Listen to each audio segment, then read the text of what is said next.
My introduction to the fire industry I did on-the-job training with the company that I started with. They then put us through the F-Pass Inspect and Test with the FPA Australia.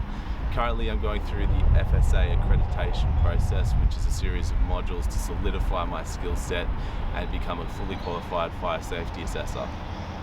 I learnt my role through working with my co-workers and my supervisor. I also sat my certificate too, which gave me good knowledge in learning this trade. So when I started back in 2018, I started for a fire contractor, and so I was learning mainly, how to draw sprinkler systems in 2D and 3D using AutoCAD and Revit. And so I was working under a senior, more wiser designer, and who taught me everything I know.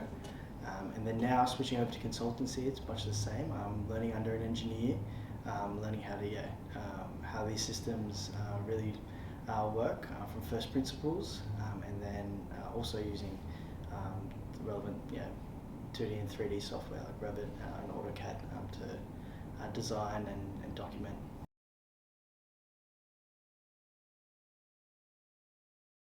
I first went to university. I completed a Bachelor of Criminology and Criminal Justice, as I really enjoyed legal studies back in high school, and that was my favourite subject.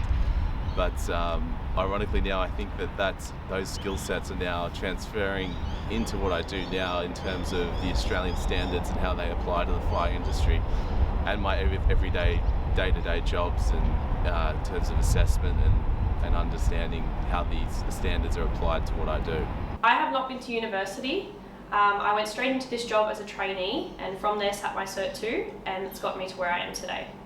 Yeah, so I started working in fire protection as I went into uni, and so and that has been great.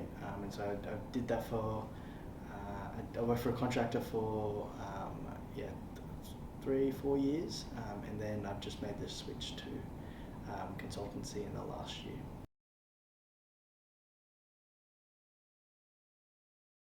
There is no typical day in the life of a fire safety assessor or a fire technician, because there are so many different types of work and so many different sites. You have residential, you have commercial, otherwise. Job that can take you all across Sydney. You see places that you've never thought that you would work at before, and you might find yourself in one place for a week or two, or you might find yourself in 4 places in a day, depending on the work, and that's what I love about the job most. I don't think that there is a typical day in the fire industry. I feel like you're ever changing, you're always on your feet, and that's what I really like about it. You could do 8 sites in one day, you could do 1, it just depends on what exactly you're doing. Depending on where the job is at, I'll either be drawing in 2D and sketching up where the main fire infrastructure should be and communicating that to a client, or I could be drawing in the 3D and documenting how the fire systems will reticulate through a building, or I could be writing a report and detailing what we're going to be doing, what's the existing conditions and our proposed solution.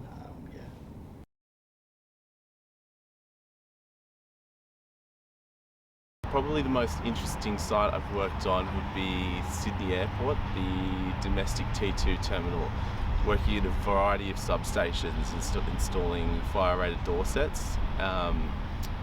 Like I said earlier, it's a job that takes you all over the place, and I was really interested to do work at the airport and be able to drive airside and see how that works, and I found that really interesting. Probably Unilever or snack brands where they make ice creams and chips. It's always very interesting to see a side of the industry that people don't get to see.